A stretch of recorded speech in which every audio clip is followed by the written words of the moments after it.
A few moments later. Beyond betrayed.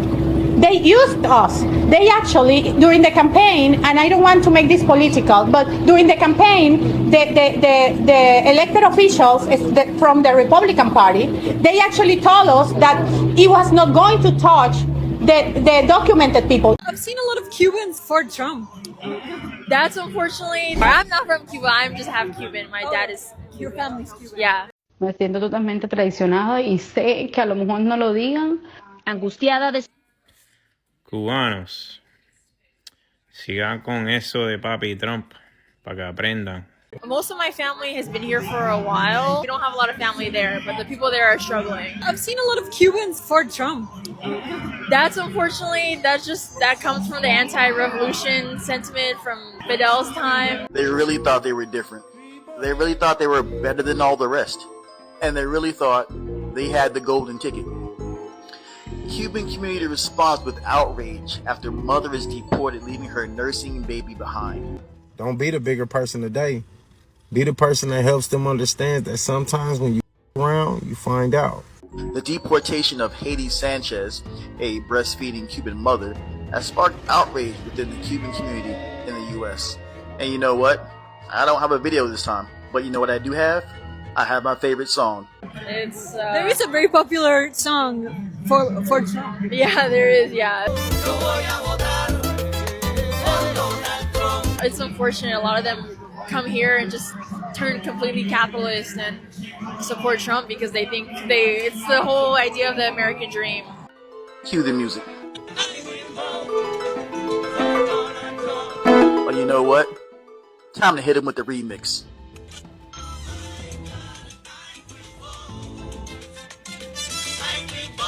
When they start getting deported, then they'll see the regime that he's putting on now. So I'm seeing all this stuff on TikTok, on social media about these Latina women that are literally in a panic because they're like, oh my God, I didn't know that 45 was going to do all the things that he said he's going to do. Now, here's the thing. I can empathize with you, but the reality of it is the statistics are telling me differently, right? So y'all went into the voting booth and said, Uno reverse, draw 4, error, and y'all remixed the whole thing, right? So that's not what we practice, sis. We said one band, one sound. And y'all went in there and hit the remix. Y'all literally voted for the Antichrist and you want all of this empathy. Now, I pray that your abuela is okay. I truly do. But I don't know, sis, we off duty. Most Black women are like, we are off duty.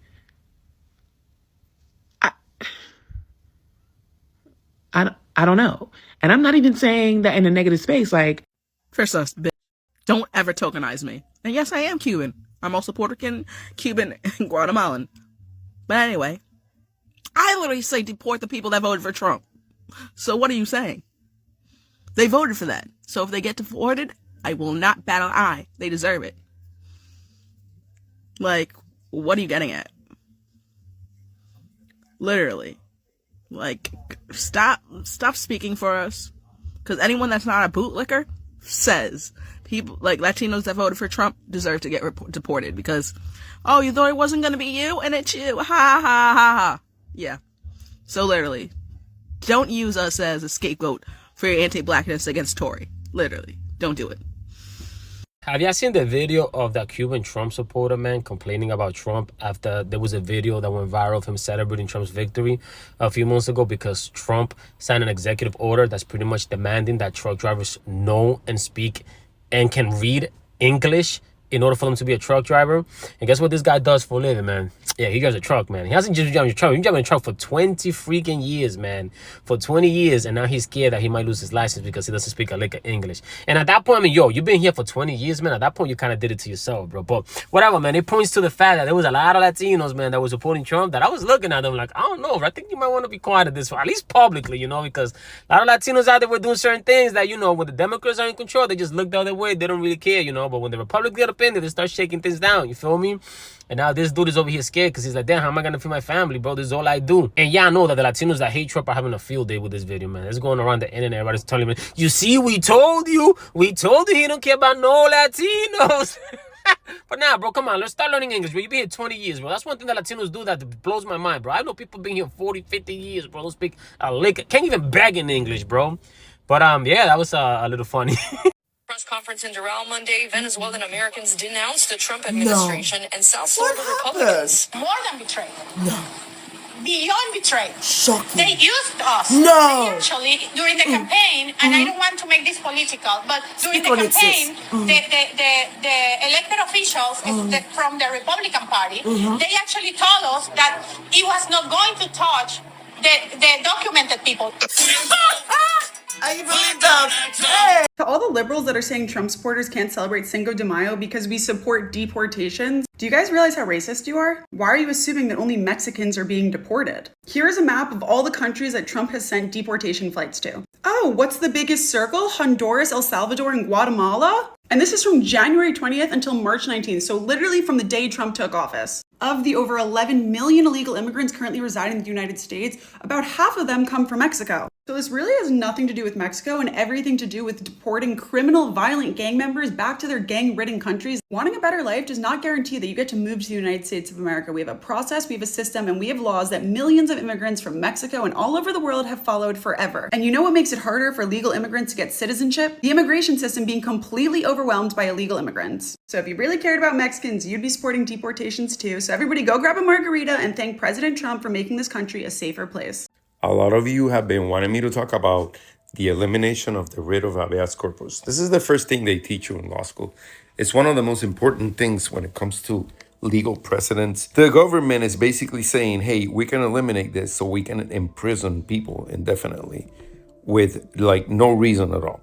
When it comes to dictatorships and people running states of apartheid and fascism, you want to have that eliminated immediately because you can help someone indefinitely without giving the courts any explanation on why you're doing so. And to no surprise, Stephen Miller and the Donald Trump administration is considering eliminating the writ of habeas corpus. A lot of our legal community and lawyers alike are worried about this. A lot of dictatorships do this shit. Now, is it going to happen?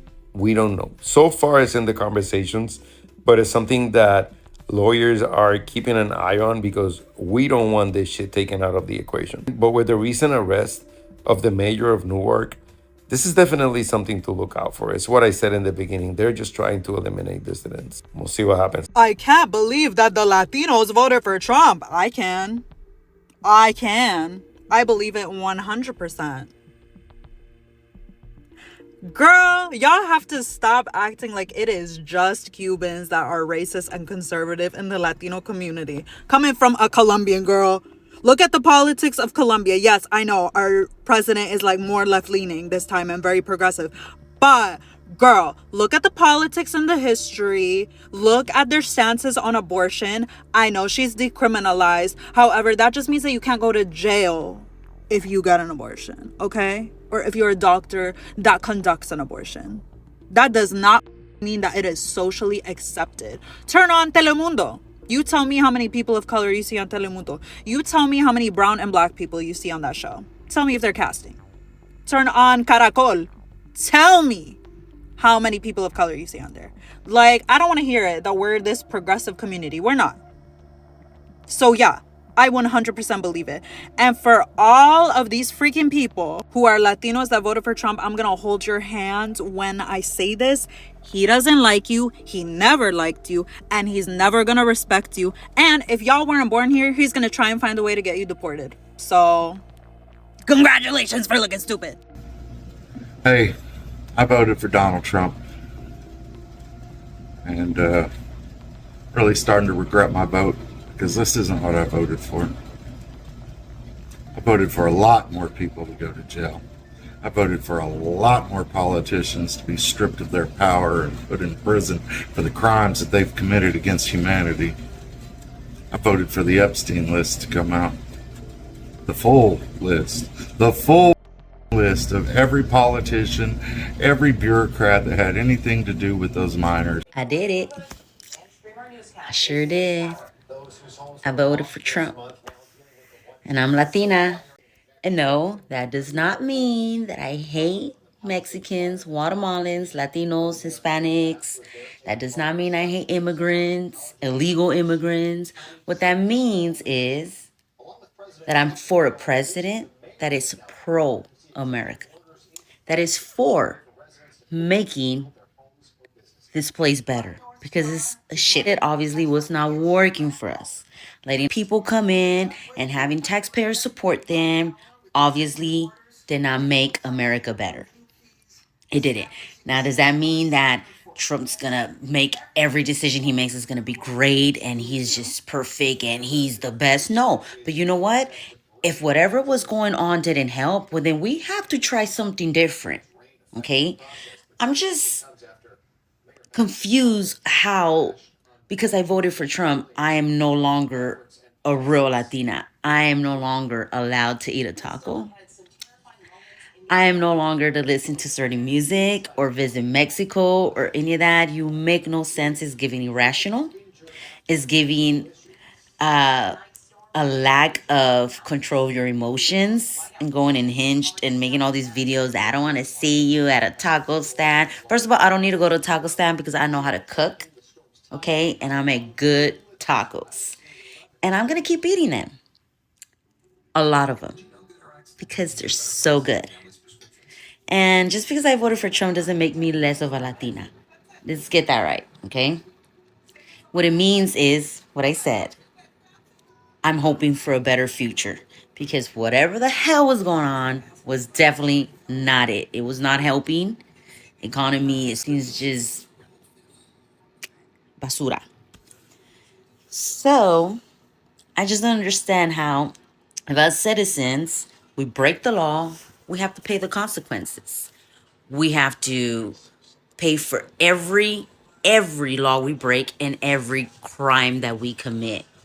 But illegal, not immigrants, illegal immigrants come, commit crimes, get to stay, and most continue to commit crimes. And then on top of it, our taxes, us taxpayers, our taxes help support, feed them. Like, what kind of, that is crazy to me. I have to help support people who came here breaking the rules, disregarding everything that America's standing for, and disregarded the rules. Like, I have to pay for consequences. If I get a ticket, if I commit a crime, I gotta pay for the consequences. How the hell they get a pass? A free pass. It doesn't work that way. It just doesn't work that way. You don't get to force yourself into someone's home, hurt their people, and then demand, not only expect and want, but demand that they feed you. Like, it just doesn't work that way. Like, it doesn't make sense. We have become so blinded, and our vision is just so blurred, and we just allowed ourselves to believe stuff just because we really lack understanding and knowledge. Like, it just doesn't make any sense to me. Like, because I vote as a Republican, now I'm not a Latina. Newsflash. No matter what I do, no matter what I say, it's never going to change the fact that I'm Hispanic. It is obvious. Soy Latina, okay? And I'm going to keep eating tacos. Esquites. I'm going to visit Mexico the right way, the legal way. I'm going to follow the rules. I'm not going to go to Mexico and commit crime, right? I'm not going to go to Mexico and force my way in and just disrespect their country. I'm going to go respectfully, okay? I'm going to be a value if I go, right? My money as a tourist is going to make them money, and, I get to enjoy myself, and, I do things the way they expect me to do it. So we expect the same thing and the same respect. You're going to come over here, you got to come the right way. It's tangible, it's possible. Just saying. Gotta go. I got a few tacos to eat. When I told you that Donald Trump is intent on hurting all of us, I wasn't kidding. I think the millionaires and the billionaires finally got the message. So I'm going to show you a short clip from MSNBC in which there is a CEO from Citadel. His name is Ken Griffin, who also happens to be one of the mega donors for Donald Trump and also for the Republican Party in general. And I want you to listen to his words. And I want you to hear his words. And although he didn't say it, his words are dripping with regret. Regret that he actually pushed Donald Trump upon us. Listen up. The United States was more than just a nation. It's a brand. It's a universal brand, whether it's our culture, our financial strength, our military strength. America rose beyond just being a country. It was like an aspiration for most of the world. And we're eroding that brand right now. And I agree with him. Donald Trump has erased what makes America great. And this is absolutely devastating. Thoughts? What I see is that there is a lot of regret in the air, and it's pretty much normal. It's high time we live the moment. Even though we are regretting, let's try not to regret and try to live it. Like, let's suck it in and also learn from it so that next time you don't make the same mistake that you've done in the previous election. So if you think that whoever you voted in betrayed your beliefs, the promises they made, then you have a chance for the next time to choose the person that will actualize their promises or your beliefs. It's so sad that the Cubans or Latino for Trump, some of them are regretting the decisions they made. I mean, they made the bed. It's time to lay on. If they feel like the promises that MAGA made for them didn't go as expected, then yeah, they have a chance for next time to elect the people that will favor them. And about this migration thing, it's just about the way that lady said, respect, like respect of cultures. Like if you go somewhere, you have to respect their cultures. You don't have to break the rules and expect to be exempted or be special, especially if the taxpayers of that country are going to pay for your sins. Like, what have they done to deserve that? And why are you doing that knowing that they got your back? Why not just behave well knowing that some people, some taxpayers' money are the ones that are being used to feed you? Why not? It's like going to another country and you, the citizen of US, going to another country and behaving badly. How do you feel? Like, if the other citizens of that country retaliate or come for you, what will you do? Like, it's a two-way traffic. Go to a place, make sure you respect their culture. That's about it. Anyways, guys, do you think the Cubanos deserve it? Do you think that it's really harsh on them? Also, that mother that was deported, man, I really don't think he falls under this category. Despite them, you know, coming in like maybe in unscrupulous ways, why would they not just wait for this mother to finish breastfeeding the child? Imagine denying a lactating mother the access to a child by deporting them, or the child the ability to suck on the mother. Like, the natural milk is the way to go. Like, imagine denying the child that opportunity. That doesn't seem right. That's about it. Like, that's how I see it. Anyways, you let me what you think in the comment section down there below. Share your thoughts. Let me meet you in the next one. Peace.